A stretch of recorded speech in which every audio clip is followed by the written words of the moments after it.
Yo, what's going on, guys? Dungeoner Tank here, and I have a Lightsworn deck profile for you guys. So to get started, I run triple Lumina, triple Raiden, 3 Beast, 1 Felice. Now for me, I think that the perfect ratios for Lightsworns is actually to have 10 Lightsworns.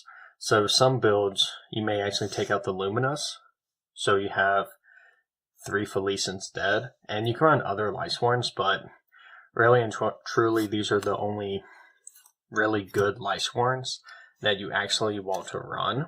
That's all the Lightsworns.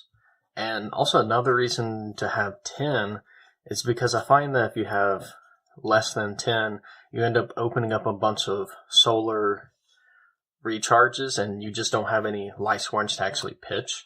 And it's exactly 4 names. And then we also have Curious and Minerva for JD. So we run triple JD, self-explanatory, nuke the entire field, really powerful.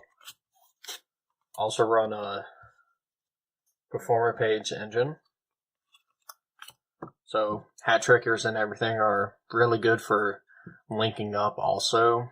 And, Trick Clown and Damage Juggler are just pretty self-explanatory, assuming that you've actually used them before. 2 Eclipse Wyverns. It helps you get into your JDs.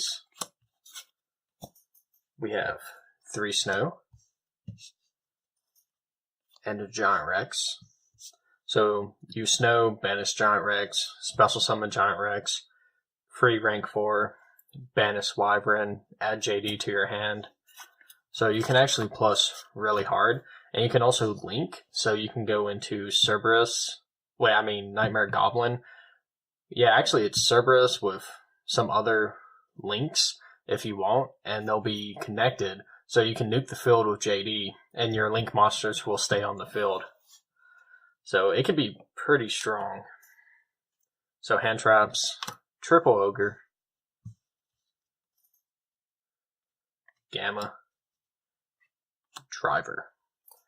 Now the thing about Gamma is that Gamma is actually really good, but it's mainly something you want to use on your turn, so you can be Gamma Driver.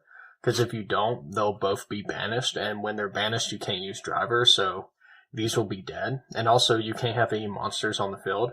But these are mainly here just to protect you whenever you use your Charge of Light Brigades or your Solar Recharge, which are really good, strong, powerful cards and Lightsworns that basically need to get off. But basically, if you can actually get this off and stop like an Ash or something like that, and then you get your search or your pits and draws, whatever it may be, you can synchro up into this, go into Omega effect, and you can basically bait out more hand traps or potentially rip a hand trap out of their hand.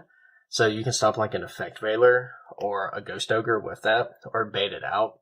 Then potentially Monster Reborn or Solar, or Soul Charge your Omega back. And if you can do that, it's just broken. So Monster Reborn, Soul Charge, you pretty much have to run this in Lightsworns. Like you just should. I run 2 Twin Twisters, because some back row decks actually do exist, and they will literally destroy you. So I have 2 Twin Twisters, and pitching your cards usually doesn't hurt you at all, so not a big deal. Only thing to really watch out for is Waken the Dragon. 3 Solar Recharge, 3 Charge of Light Brigade. So yeah, this is obviously amazing. And also you have to run the 10 Lightsworns, like I said, if not more, so you can consistently get that off. And I run 1 Rise to Full Height. So the deck is 42 cards. Really and truly, you can cut the Eclipse Wyverns and Rise to Full Height if you want. But this is mainly just to have fun with Omega, because you can use Omega, because you can Standby Phase, Rise to Full Height Omega. Omega's effect, put this in the graveyard. During their turn, they activate a card, Chain Omega. And because of Rise to Full Height, they won't be able to attack you for that turn at all. So you're literally completely safe from them attacking you that turn. So it's actually pretty fun and good. And you can just keep looping it forever with Omega.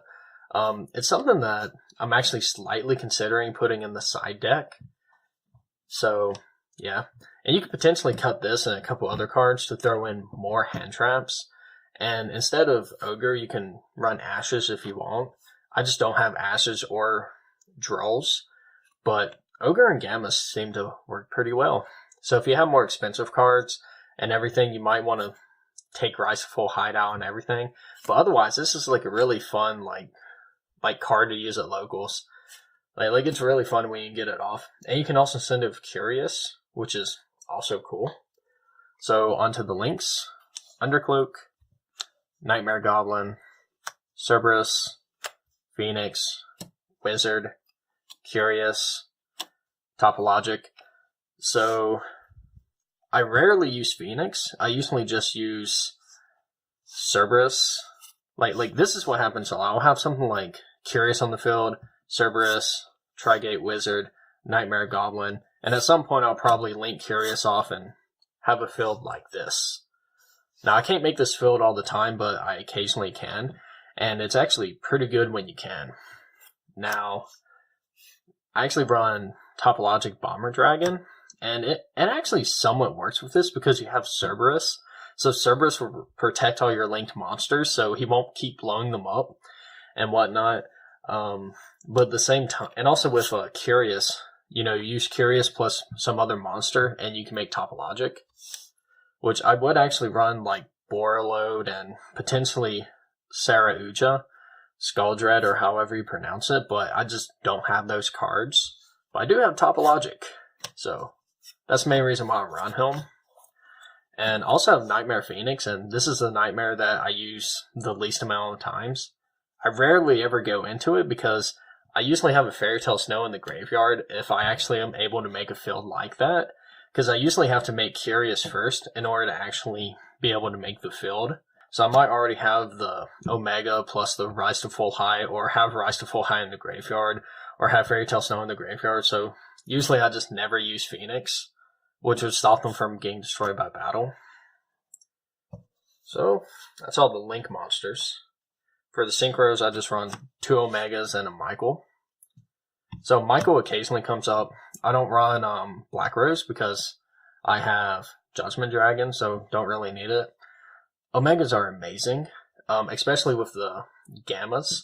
I'm almost half tempted to bump Omega up to 3, even though I'll probably only use the 2 Omegas. But sometimes I really want 3, because it'd be just busted. 2 Minervas, 1 Tornado Dragon, Utopia package. So I actually rarely go into Tornado Dragon, but it occasionally comes up. I think that for the most part, 2 Minervas is necessary because it's like, if you actually break pretty hard, which actually doesn't happen too often, but it's Lightsworn, so you run a lot of bricky cards. So you do occasionally brick. You can just keep going to Minerva, milling cards, they destroy it, mill more cards, and then just keep going into Minervas and potentially just set up your graveyard and be able to actually make plays, or basically just stall with Minerva. And then the Utopia package is the Utopia package, so it occasionally comes up and just wins you games. Also, if you hit Waking the Dragon, they bring out something like that one card, what is it called? That Raid Raptor card that's unaffected by card effects and 3,500 attack. Just use this to get over it, even though it's never happened to me. And onto the side deck. I run Triple Effect Veiler. Once again, your side deck's going to be completely different than mine, assuming that you have Ashes, Draws, and Evenly Matches, which I don't have any of those. So if you have those, you should probably run them. I have the 1 Dogoron, just because. It's just one of. I would actually have a Twin Twister instead, but I don't have a 3rd Twin Twister. So just Dogoron, Raigeki, Dark Hole. Because, Raigeki and Dark Hole are just pretty good. So if you win game 1, you go game 2. Just side those in, so you can just destroy your opponent's board. Potentially side in the Dogoron also. So you can kaiju their stuff. 2 Galaxy Cyclones. I don't have the 3rd Twin Twister.